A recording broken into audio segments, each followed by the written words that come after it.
أعوذ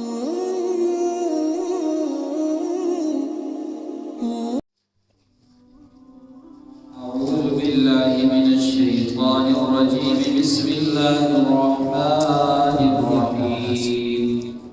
فخلف من بعدهم خلف أضاعوا الصلاة واتبعوا الشهوات فسوف يلقون غيا. اس سے پہلے والی آیات کریمہ کے اندر انبیاء کا تعارف ہوا اور آخری آیت کے اندر ان کی کچھ صفات کا بیان ہوا. اللہ نے فرمایا یہ میرے وہ نبی ہیں کہ جن پر میں نے اپنا خصوصی انعام کیا ہے، اپنی نعمتوں سے میں نے انہیں نوازا ہے. اور یہ نبی کون تھے؟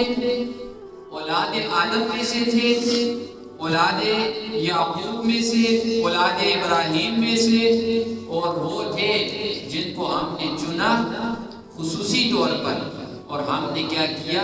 ہدایت کے راستے پر چلایا. فرمایا کس وقت یہاں پر قرآن میں اس آیت میں آئی ہے تو فرمایا کہ جب رب کی رحمان کی آیتیں ان کے اوپر تلاوت کی جاتی ہیں تو یہ رو رو کر سجدے کے اندر گر پڑتے ہیں. اور احادیث مبارکہ کے اندر آتا ہے رسول اللہ صلی اللہ علیہ وسلم نے فرمایا کہ قرآن جب پڑھا جائے یا قرآن پڑھو تو رو اللہ کے سامنے. اگر رو نہیں سکتے، دل کی سختی ہے، رونا نہیں آتا، اپنے رونے والا منہ بنا لو، اس سے اللہ خوش ہوتا ہے. رونے کی جو صفت ہے یہ اللہ کو سب سے زیادہ پسند ہے. اور جسے اللہ کے سامنے رونا آ گیا پھر وہ لوگوں کے سامنے نہیں روتا. آج لوگوں کے سامنے رو رہے ہیں، لوگوں کا جو ڈر ہے وہ ہمارے دلوں کے اندر آ چکا ہے. اس کی وجہ کیا کہ اللہ کے سامنے رونا چھوڑ دیا ہے، اللہ کا جو ڈر ہے وہ اپنے دلوں سے نکال دیا ہے. تو یہ پختہ بات ہے. ڈر ہمارے دل سے نکلے گا تو خود بخود لوگوں کا ڈر ہمارے دلوں کے اندر آ جائے گا. جب اللہ کو ہم کچھ نہ سمجھیں گے تو پھر لوگوں کو بہت کچھ سمجھنا شروع کر دیں گے. یہی وجہ ہے. تو فرمایا نبیوں کی تو یہ حالت نہیں تھی. نبی تو اللہ کے قرآن کو پڑھتے، سجدے کے اندر گر جاتے تو کیا کرتے؟ اللہ کی کسی کتاب کو پڑھتے تو پڑھتے ہوئے کیا کرتے؟ اللہ کی آیتوں کو روتے اور رو کر سجدے کے اندر گر پڑتے. فرمایا فخلف من بعدهم، یہ نبی دنیا سے چلے گئے. نبیوں کے دنیا کے جانے سے بعد فخلف من بعدهم، جانشین بنے ان نبیوں کے دنیا خلف، ناکارہ لوگ. اولاد جو تھی ان کی کیا ہوئی؟ ناکارہ ہوئی. اب دیکھیے موسیٰ علیہ السلام تو رات کو سے ہی اپنی حالت کے اندر چھوڑ کر دنیا سے جا رہے ہیں. اب جانے کے بعد جو آگے اولاد آئی تو اس میں کتاب کی کیا حالت ہے؟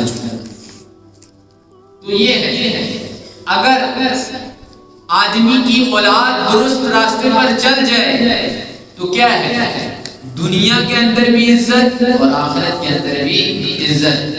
ہاں جیسے یہودیوں نے کیا موسیٰ علیہ السلام کے جانے کے بعد، یعنی کتاب کی شکل ہی بگاڑ دی، کتاب کے اندر جو چیزیں تھیں وہ انہوں نے نکال دی. فرمایا اپنے ہاتھ سے کتاب لکھنا انہوں نے شروع کر دی. وہ کیسے لکھتے تھے؟ باہر سے جو آتا تھا اس کی حالت کو دیکھتے تھے یہ کس قسم کا آدمی ہے، امیر ہے غریب ہے. اگر امیر آتا تو اس کی مرضی کے مطابق فتویٰ لکھتے، کہتے تو رات کے اندر ایسے ہی لکھا ہوا ہے، اٹھا کر اسے دے دیتے. تو اللہ نے کیا فرمایا؟ یہ ناکارہ اولاد ہے. خلف من بعدهم خلف کہا جاتا ہے ناکارہ قسم کے لوگوں کو، جانشین. اضاعوا الصلاۃ، نمازیں انہوں نے ضائع کر دی. اضاعوا الصلاۃ، نمازیں ضائع کر دی. یاد رکھیے اللہ کے ساتھ تعلق توڑنے میں سب سے پہلی جو چیز ہے وہ نماز کو چھوڑنا. جب انسان اللہ سے تعلق توڑتا ہے تو توڑنے میں سب سے پہلی چیز جو چھوڑی جاتی ہے وہ کیا ہے؟ نماز ہے. جب نماز کی اہمیت دل سے نکل جائے گی تو پھر آگے چل کر ایک وقت ایسا آئے گا کہ دل کے اندر بھی اللہ کا خیال نہیں ہوگا. ہمارے دلوں کے اندر بھی یہ خیال نہیں آئے گا کہ اللہ ہے یا نہیں. ہمیں کون چلا رہا ہے؟ تو یہ سب سے پہلی سیڑھی کیا ہے؟ نماز کو چھوڑنا. پھر ان سیڑھیوں کے اوپر انسان پاؤں رکھتا رہتا ہے یہاں تک کہ انسان کفر تک پہنچ جاتا ہے. پہلی اور بڑی وجہ کیا نکلی؟ نماز کا چھوڑنا. اور یہ جو نماز انسان ٹوٹی پھوٹی پڑھتا رہتا ہے اور لگاتار پڑھتا رہتا ہے، اس کا اللہ کے ساتھ ایک تعلق جڑا رہتا ہے. وَاتَّبَعُوا الشَّهَوَاتِ، یہ لوگ یعنی اپنی خواہشوں کے پیچھے چل پڑے. جو بات دل کے اندر آتی ہے، جو بات ذہن کے اندر آتی ہے، اسی بات کو یہ لے کر بیٹھ جائیں گے.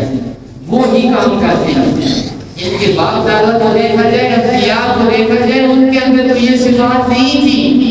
وہ تو اللہ کے سامنے اپنے ساتھ کیا کرتے تھے؟ جھکا لیتے تھے. اس قال له رب اسلم، جب کہا پروردگار نے ابراہیم علیہ السلام سے کہ ابراہیم اپنے سر کو جھکا دے، قال اسلمت لرب العالمین، ابراہیم اپنی خواہش کے پیچھے نہیں چلے. ابراہیم نے کیا فرمایا؟ پروردگار میں نے اپنے سر کو تیرے سامنے جھکا دیا، جیسے تیری مرضی ہے اسی مرضی کے اندر خوش ہو. اللہ فرماتے ہیں فسوف یلقون غیا، عن قریب یہ لوگ ملاقات کریں گے اپنی بربادی کے ساتھ. غیہ کہا جاتا ہے گمراہی. تو گمراہی کے بدلے کیا ملتی ہے؟ جہنم ملتی ہے. گمراہی کے بدلے سزا ملتی ہے. تو فرمایا یہ ملیں گے، ملاقات کریں گے اپنی سزا کے ساتھ. الا من تاب، ہاں مگر اب بھی کچھ بگڑا نہیں، توبہ کا دروازہ بند نہیں ہوا، توبہ ابھی بھی کر سکتے ہو. الا من تاب، مگر وہ شخص جس نے توبہ کرنا ہے. اور توبہ کا طریقہ کیا ہے؟ وہ یہ ہے کہ انسان کے دل کے اندر گناہ کے اوپر ندامت ہو، شرمندگی ہو، اپنے آپ کو برا سمجھتا ہو. توبہ کی پہلی شرط ہے. دوسری، اللہ سے معافی مانگے کہ اے اللہ گناہ تو کر دیے دنیا کے اندر اپنی زندگی میں بہت زیادہ، لیکن اس کے بعد پختہ ارادہ کرتا ہوں کہ کوئی کسی قسم کا گناہ نہیں کرے. یہ توبہ کی شرائط ہے. الا من تاب وآمن، ہاں صرف اکیلی توبہ سے کام نہیں چلے گا کہ کافر اٹھے اور صرف گناہوں سے توبہ کرتے نہیں. آمن، ایمان لانا ضروری ہے. الا من تاب وآمن وعمل صالحا، اور اعمال کرے نیک اعمال.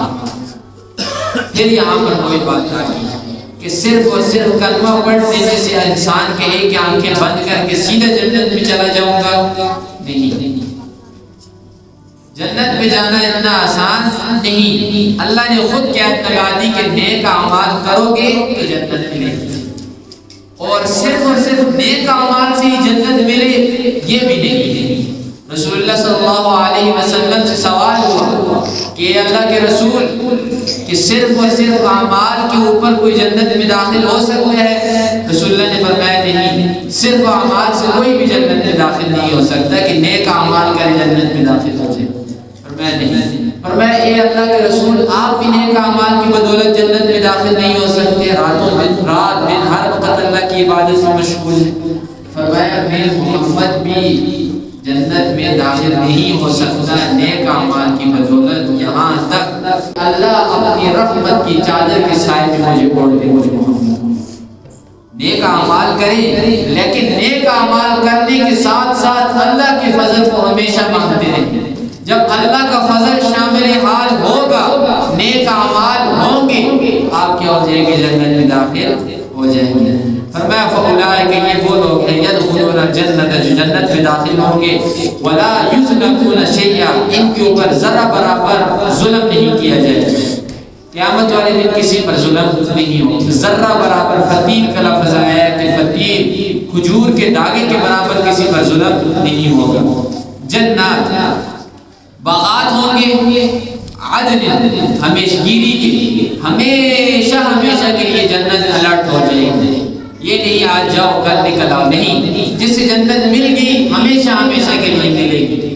التی، وہ جنت، وعد الرحمن، جس جنت کا وعدہ کیا ہے رحمان نے عبادہ اپنے بندوں سے، بالغیب، بنا دیکھے. اب دیکھیے ہمیں پتہ ہے کہ جنت ملے گی، کیوں؟ ہم نے جنت کو دیکھا تو نہیں، محمد رسول اللہ نے بتایا، قرآن ہمیں بتا رہا ہے کہ آپ کو کیا ملے گی، جنت ملے گی۔ بنا دیکھے ہم نے جنت کے اوپر ایمان لایا، ہمارا ایمان ہے کہ ہمیں جنت ملے گی، تو پھر کیسی جنت ملے گی؟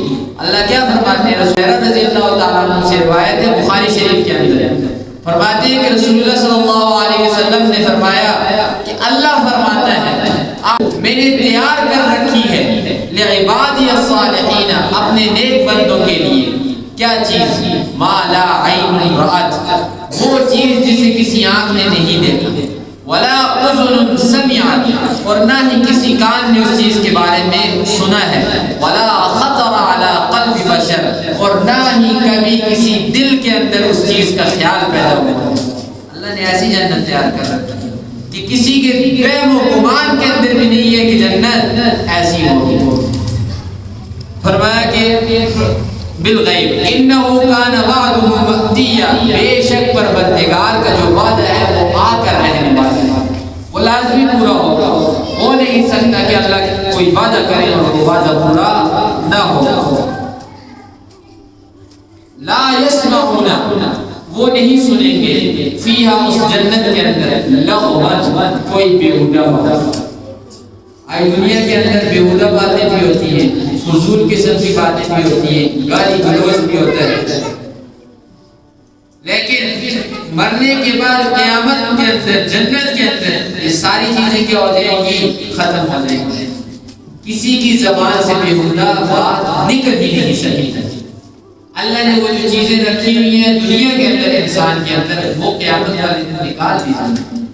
لا یسمعون فیہا لغوا، کوئی بیہودہ اور فضول قسم کی بات نہیں ہوگی، الا سلاما، مگر ہر طرف کیا ہوگا؟ سلام ہی سلام ہوگا۔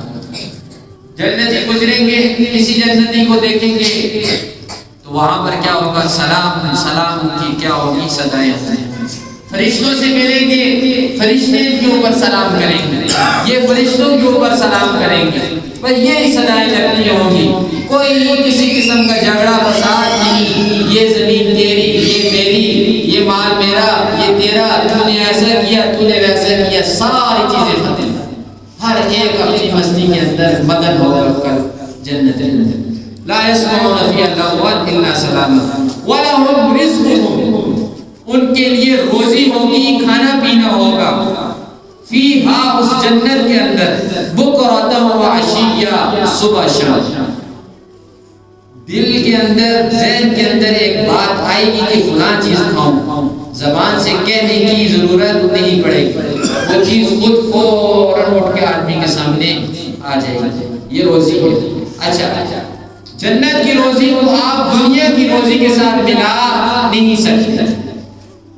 جنت کے اندر روزی ہے، وہ دنیا کے اندر اس کا وہم و گمان بھی نہیں، ہاں صرف اور صرف مشابہت بتائی گئی ہے کہ جیسے سیب ادھر ہے اس قسم کے سیب ہوں گے، لیکن ان کی کیفیت کیا ہوگی، ذائقہ کیا ہوگا، وہ تصور بھی انسان نہیں کر سکتا۔ اس کی ایک ہی مثال ہے، جیسے ماں کے پیٹ کے اندر انسان کی غذا کیا تھی؟ حیض کا خون تھا، ہر ایک کو پتہ ہے، اور ہر ایک کو ہی اسی غذا کے ساتھ جیتا رہا ہے ماں کے پیٹ کے اندر۔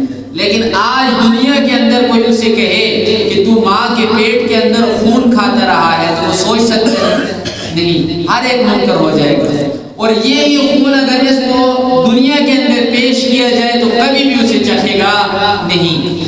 جنت میں بھی یہی معاملہ ہوگا، جیسے آج یہ اس خون کا منکر ہے، کل جنت کے اندر یہ دنیاوی غذاؤں کا منکر بن جائے گا، کہے گا کہ یہ کھانے کی چیز ہے جو دنیا کے اندر ہے، اس دنیا کی غذاؤں کو اور اس دنیا کی چیزوں کو اللہ کا قیامت والے دن اتنا حقیر بنا دیں گے کہ جتنا آج حیض کے خون کو انسان حقیر سمجھتا ہے۔